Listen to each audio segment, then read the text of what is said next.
अकीदत इस्लाम चैनल के मुअज़्ज़ज़ सुनने वालों, अस्सलामु अलैकुम वरहमतुल्लाहि वबरकातुहू।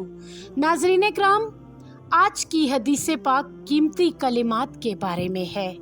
हज़रत अली रज़ी अल्लाह ताला अन्हो से रिवायत है कि रसूलुल्लाह सल्लल्लाहु अलैहि वसल्लम ने इनसे फरमाया, क्या मैं तुम्हें ऐसे कलिमात ना सिखाऊं कि अगर तुम इन्हें पढ़ो तो अल्लाह ताला तुम्हारी बख्शिश फरमा दे, और अगर तुम्हें बख्श दिया हो तो तुम्हारे दर्जात बुलंद करे।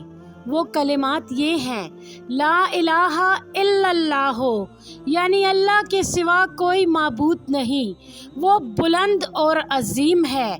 अल्लाह के सिवा कोई माबूद नहीं, वो हलीम व करीम है। अल्लाह के सिवा कोई माबूद नहीं, अल्लाह की ज़ात पाक है और वो अर्श अजीम का मालिक है।